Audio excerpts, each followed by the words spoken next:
Hey y'all, welcome back to the party. It is me, your girl Britt Reacts, and apparently, allegedly, Superman has gone woke. And they're talking about it over on the Piers Morgan show. Let's react to it. I think the movie premiered this weekend, right? Have you seen it?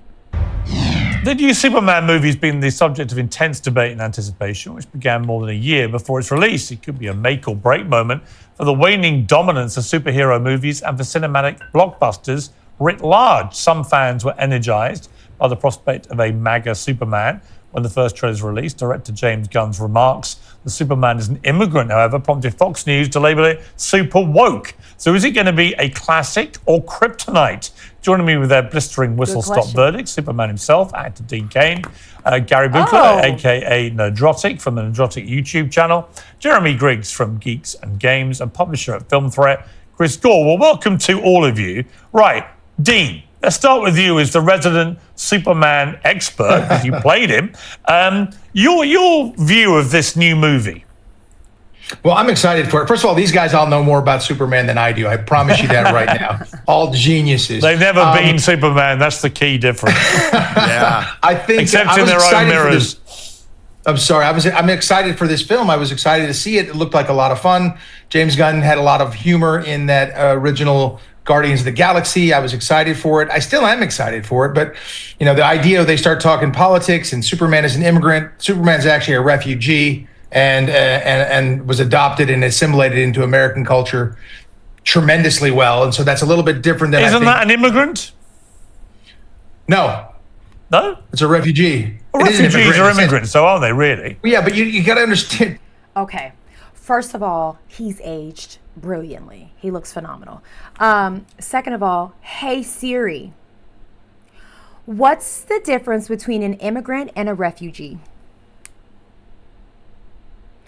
An immigrant is a person who chooses to settle permanently in another country. Refugees are forced to flee. No? It's a refugee. Well, refugees are immigrants, so aren't they, really? Well, yeah, but you got to understand, Piers, the United States is the most immigrant-friendly country on the planet by far. We take more than the next 4 countries legal immigrants every year, more than the next 4 countries combined every single year. Right. So why would you mind if a narrative is that Superman's an immigrant? Why wouldn't that be a thing? No, I don't to mind celebrate? that narrative, but the truth is he is a refugee. He is a child and a refugee. It's because they're trying to equate those things together, which I think is ridiculous because of the current politicization of that situation. So that's the part that makes me go, look, don't try and make it all woke and crazy.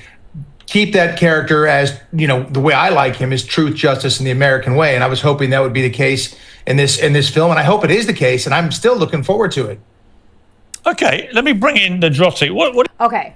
One, I'm not sure we've ever reacted to Piers Morgan on this channel. If we have, it's like been brief or something. I don't watch his show in my own time, but I've seen clips. I know he can be super controversial.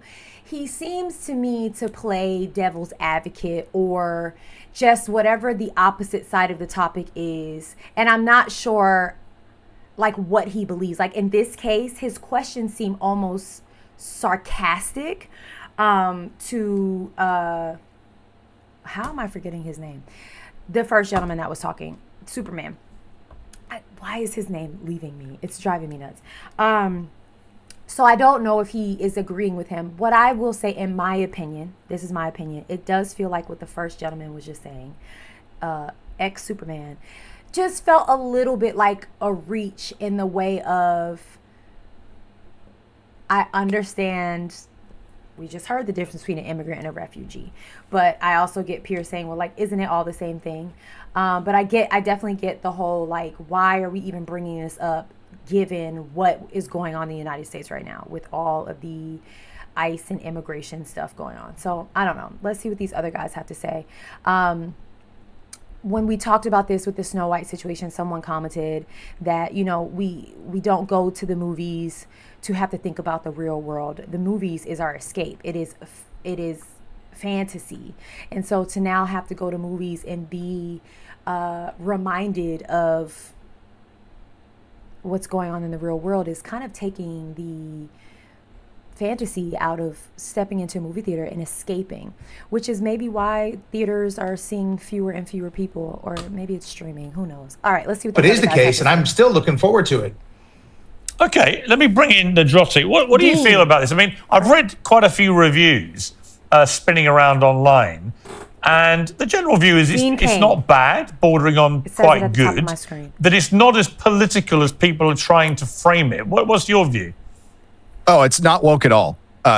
What Variety was doing, Mark Milken particularly, because he's really good at his job, is baiting adult pretenders into saying something stupid, and they did. And I overall, despite what I felt about the trailers, I thought the marketing was, they at least tried to be fun, and you didn't have like Rachel Zegler out there pissing people off for 2 years. And it was by the way, I have breaking news on her. I went to the first night of Evita in London's West End. She's the lead, and she was absolutely brilliant. So even though she's very irritating in her public pronouncements of a woke nature, and she basically bombed the Snow White movie because of it, she's actually an incredibly talented performer. PIERS, can you ask her to stay over and do those I was going to say that's great. Can you keep her? That will make us all happy. We're happy to hear that she was great.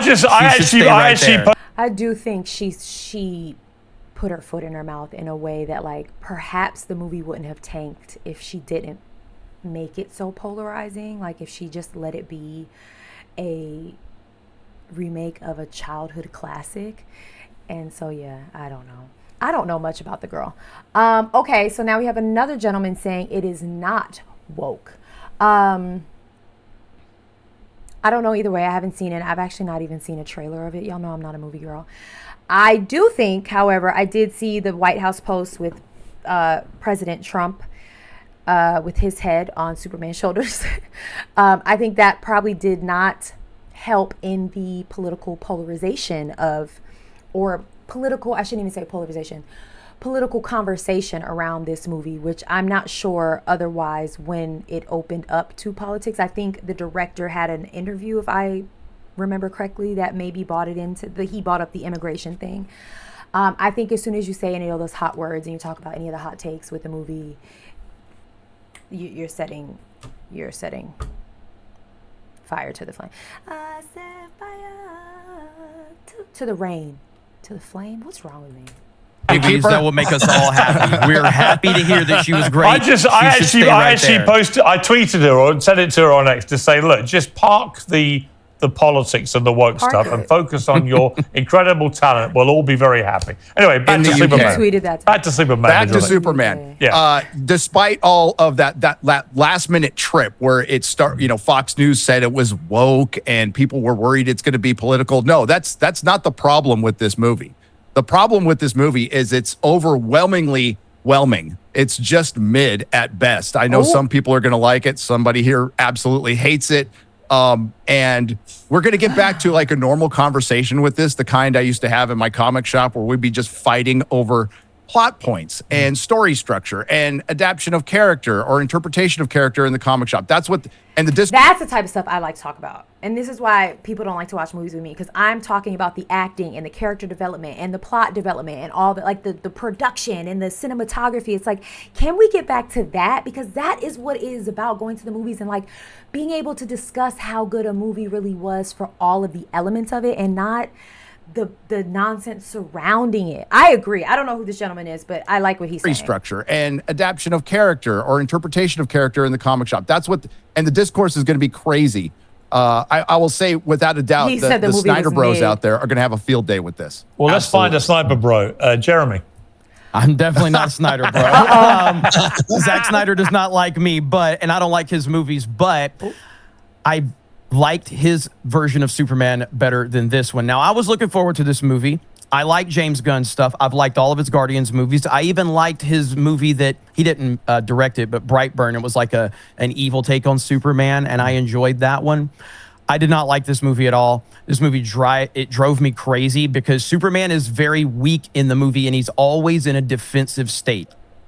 Always. It's not overly political or anything like that. They're not beating you over the head with the immigration stuff. None of that is happening. But when you start to pick it apart it actually has a lot of elements where every man in this movie is weak and he cries. And they're all emotional. Is that true? They're all emotional. They're all This emotional. is what they did with James Bond. No. They turned him from a steely-eyed dealer of death who... The feminists are praising. All right.